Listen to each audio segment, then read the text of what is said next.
ଏଇଭଳିଆ ବଡ଼ ବଡ଼ ଗ୍ରୋ ବ୍ୟାଗ୍ ବା ବଡ଼ ବଡ଼ କୁଣ୍ଡରେ ସବୁବେଳେ ମାଟି ତ ବଦଳେଇ ହେବନି କି ସବୁ ବର୍ଷ ବି ମଧ୍ୟ ମାଟି କ୍ଲିନ୍ କରିହେବନି। ସେଥିପାଇଁ ମୁଁ 2 ବର୍ଷକୁ ଥରେ ଲେଖାଏଁ ମାଟି ତାର ବାହାର କରେ। ଆଉ ଏଇଭଳି ଭାବରେ ଶୁଖେଇ ଶାଖେଇକି 4-5ଟା ଖରା ଦେଇକି ସେଇ ମାଟିକି ହିଁ ମୁଁ ତାକୁ ଖତ କିଛି ମିଶେଇକି ଆଉ ପେପର କିଛି ଦେଇକି ତାକୁ ଗଛ ଲଗେଇଥାଏ। ପେପର ମୁଁ ଦେଇଥାଏ ଗଛର ଏୟାର ଗ୍ୟାପ୍ ଯେମିତି ରହିବ ମାଟି ଭିତରେ, ଏୟାର ଗ୍ୟାପ୍ ରହିଲେ ଗଛର ଗ୍ରୋଥ୍ ହେବ, ରୁଟ୍ ଡେଭଲପ୍ ହେବାରେ ବି ସାହାଯ୍ୟ କରିବ। ଖାଲି ପେପର ବି ନୁହଁ, ଆପଣ କଞ୍ଚା ପତ୍ର ହଉ, ପନିପରିବା ପତ୍ର ହଉ କିମ୍ବା ପନିପରିବା ଚୋପା ହଉ, ତା ସହିତ କିଛି ଆପଣ ଥର୍ମୋକୋଲ ଖଣ୍ଡ ବି ମଧ୍ୟ ଦେଇପାରିବେ। ଇଏ ସବୁ ଏୟାର ଗ୍ୟାପ୍ କରିଥାଏ ଆଉ ଗଛର ଗ୍ରୋଥକୁ ବି ମଧ୍ୟ ଦୁଇଗୁଣ ବଢ଼େଇଥାଏ। କାରଣ ଗଛର ରୁଟ୍‌ରେ ଯେତେ ଏୟାର ଗ୍ୟାପ୍ ରହିବ, ଗଛର ରୁଟ୍ ସେତେ ଡେଭଲପ୍ ହେବ ଆଉ ଗଛକୁ ବି ମଧ୍ୟ ବହୁତ ହି ହେଲ୍ଦି ରଖିବ। ସେଥିପାଇଁ ଏ ସବୁ ଗଛର ପୋଟ୍ ଯୋଉ ଲଗଉଛନ୍ତି, ପୋଟ୍‌ରେ ପ୍ରଥମେ 1 ଇଞ୍ଚ କିମ୍ବା 2 ଇଞ୍ଚ ଭଳି ଏଇଭଳି ଖାଲି ଶୁଖିଲା ପତ୍ର ଆଉ କିଛି ଏଇଭଳି ପତ୍ର ଦିଅନ୍ତୁ। କିମ୍ବା ଏଇଭଳି ପେପର ମଧ୍ୟ ଦେଇପାରିବେ। ତାପରେ ମାଟି ଭର୍ତ୍ତି କରିଦେଲି। ମାଟି ଏଇଟା ମୋର ନର୍ମାଲି ଗାର୍ଡେନ ସଏଲ୍ ଥିଲା। ତ ନର୍ମାଲ ଗାର୍ଡେନ ସଏଲ୍ ସହିତ କିଛି ଚା ପତି ଗୁଣ୍ଡ ମିଶେଇଦେଲି।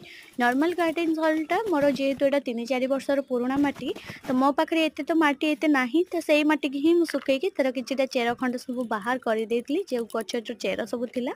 କାରଣ ସେ ସବୁ ଚେର ରହିଲେ ନୂଆ ଗଛର ବୃଦ୍ଧି ଜମା ବି ହବନି।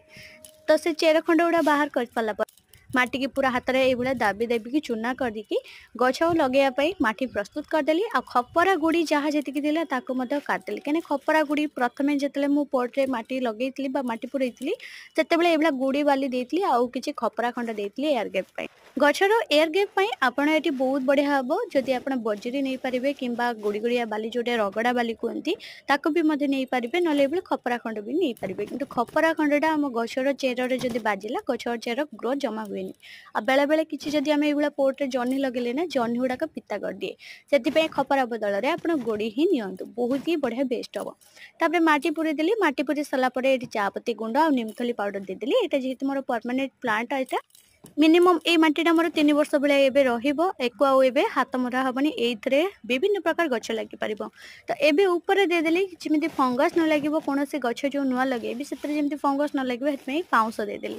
ପାଉଁଶ ଦେଇକି ଏବେ ଘୋଡ଼େଇ ଦେବି। ଘୋଡ଼େଇ ଦେଇକି ଏକୁ 2 ଦିନ ଭଳିଆ ସେଇଭଳିଆ ଛାଡ଼ିଦେବି। 2 ଦିନ ପରେ ଯାଇକି ଯାହା ଗଛ ଲଗେଇବାର ଅଛି ତାକୁ ଲଗେଇବି। ଗଛ ଲଗେଇବା ପୂର୍ବରୁ ଏମିତି ମାଟି ପୁରେଇ ସାରିଲା ପରେ ତାକୁ 2 ଦିନ ଭଳିଆ ରେଷ୍ଟ ଦିଅନ୍ତୁ। ତାପରେ ଯାଇ ଗଛ ଲଗାନ୍ତୁ।